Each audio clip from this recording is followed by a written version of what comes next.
so much. I would like to welcome each one of you, those that are planning to join us in the School of Theology and Religious Studies. Indeed, as it is written, God is calling for more workers. The harvest is white and the field needs more workers, so God is still calling more workers. So if you feel the urge to join training so that you can become one of those people that will be leading men and women unto the Lord, that is the best choice that you can ever make in your life.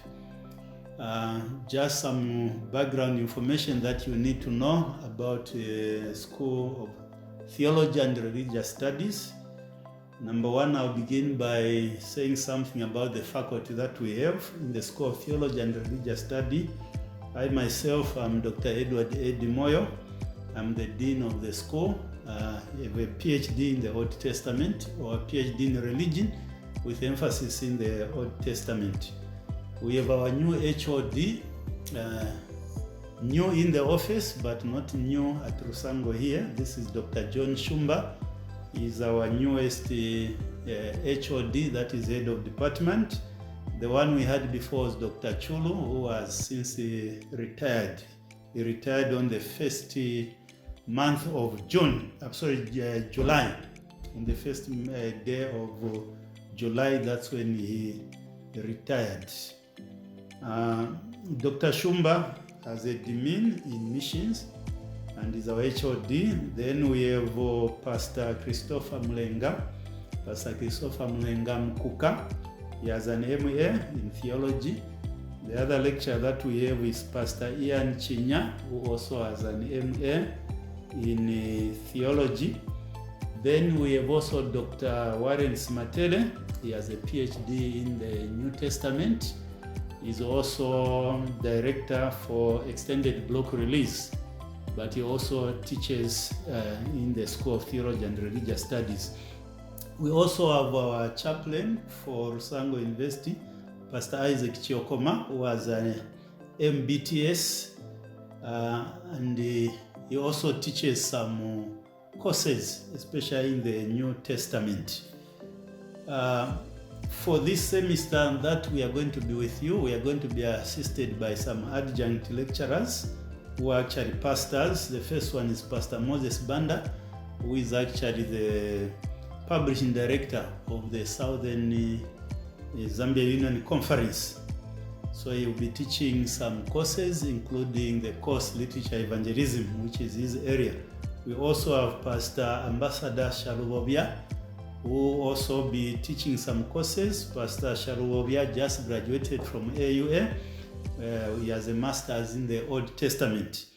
And then we also have Pastor Mayboy Muchabwe. I think he has a master's in the New Testament.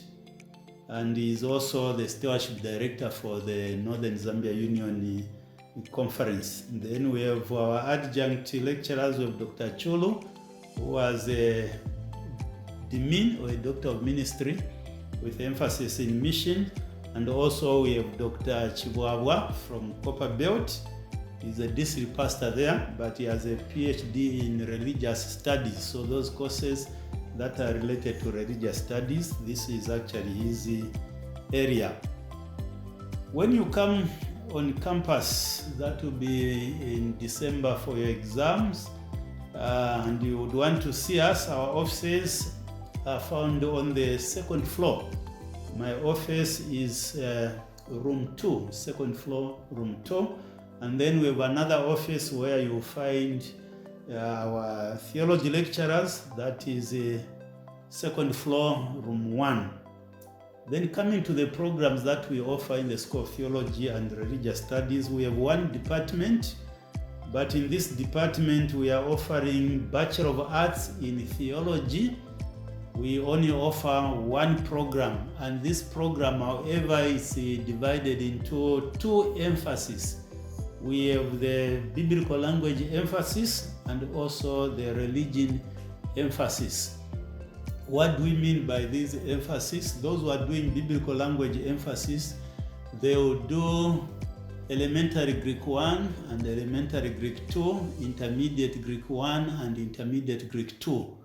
And then they will also do Hebrew 1 and Hebrew 2. While those that will do religious emphasis, basically they only do elementary Greek 1 and also Hebrew 1. Then the other 4 courses, they are replaced by religion courses. These are people who still serve as pastors, but they have an emphasis in religious studies. Where you have an Adventist school, these are the people who can also maybe teach religious studies in those schools. Then our program, our degree program is 4 years. That is the standard period in which the program can be completed. Then qualities and qualifications for entry in a ministerial degree program according to the IBMT handbook, that is the International Board of Theological and Educational Training Manual. This is what they require of those people that come to study theology. Number one, they are saying these are people who should have a sense of a divine call. Make sure that if you are coming to study this program, you have that sense of a divine call. You want to win souls for the Lord. The other thing is that there should be affirmation by others that the individual is called to the ministry. In other words, you should be a person that even has a nickname, and that nickname is pastor. Before you come to study theology, people can already see a pastor in you. The next one is a daily growing walk with God. You are going to be involved in leading people to the Lord, so you must be the standard of what every member would aim to be. The next one is acceptance of and love for people. Ministry is work that is done for people, so you should be a person that loves people. Then just and compassionate relationships and service, personal integrity and high moral ethics. We need people that have that personal integrity, high moral ethics. People are going to be role models to the flock. Sound judgment and emotional stability. I usually mention this, especially to the young people from high school who come to study theology, to say, well, you may graduate as a young person, but church members are not looking for young people as their pastors. They are looking for people who are matured, people with good judgment. Then commitment to studying the Bible faithfully as the authoritative Word of God. Joyful participation in the worship, life and ministry of the church. The requisite regional entrance requirements for the type of post-secondary degree being applied for. In other words, yes, you are going to work as a pastor, but you are supposed to meet the standard of any degree program. You should not be a person who has failed maybe to work as a teacher or to go for a degree in engineering or something, then theology becomes your next option. But you should be a person who is qualified to be able to go into all these different lines of study. Then demonstrated ability to pursue academic work. Studying for theology is not just reading the Bible. There are quizzes that are given, there are assignments that are given. You need to work hard. So you must be a person who is ready to put all your best in your studies. Then membership in the Seventh-day Adventist Church for at least 2 years prior to enrollment if preparing for ministry in the Seventh-day Adventist Church. In other words, the person coming to study theology should not be a novice, someone who got converted at a crusade just yesterday or last week, but it should be a person at least who has been in the Adventist Church for some time, a minimum of 2 years. Theology may be different from other disciplines. You don't only get the academic training. We are supposed to mentor you. You are supposed to be mentored. So all of you who are going to do theology, you automatically become members of RUMA. RUMA stands for Rusango University Ministerial Association. In that association, that's where you are supposed to be groomed into becoming pastors, groomed into a certain culture that you are supposed to maintain as those who are training as pastors. In other words, when you begin to train as a pastor, you cease to be like any other person. For example, you cannot be a person that can be complaining over every small thing and so on and so forth. You assume a kind of a position of an honorable person who will not be able to do every other thing that every other person is doing. So, beyond the concern, yes, I've talked about that. Application to a ministerial degree program normally includes the following steps.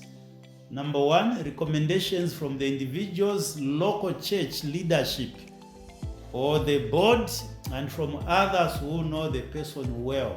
I hope all of you who have been accepted, there are these recommendations that came from your pastors and from your elders and from your treasurers, so that when you join us, if there will be any issues, we are going to call those people to find out how they recommended you. Number two, a written statement of purpose for pursuing ministerial studies. When you come in December for your exam, we want each one of you to come with maybe a 3-page paper where you state why you have chosen to study theology. We want that statement where you are writing to us to indicate why you feel God has called you to this ministry.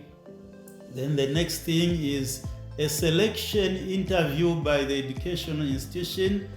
At some point, we may arrange an interview for you, to interview you, to find out why you feel God has called you to this ministry. Then additional steps determined by the institution. Let me end by reading again this quote from the IBMT handbook, that is International Board of Ministerial and Theological Education handbook, which is a handbook for all pastors the whole world.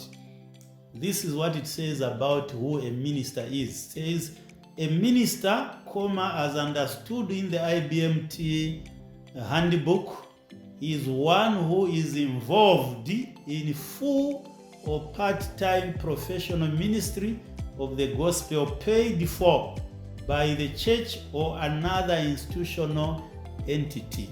In the past, we've had a situation where as soon as a person is accepted to do theology, they already start going around telling people that they are pastors.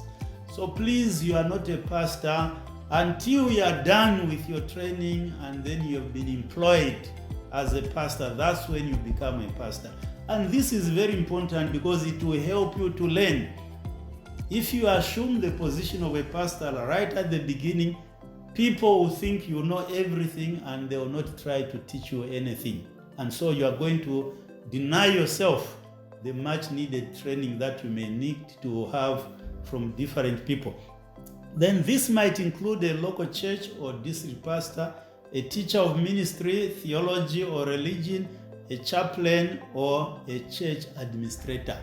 In the Adventist church, these are the people that we refer to as pastors. People who are done with their training and they've been employed. Once again, welcome to the School of Theology and Religious Studies. We hope you are going to find fulfillment in this training. God bless you.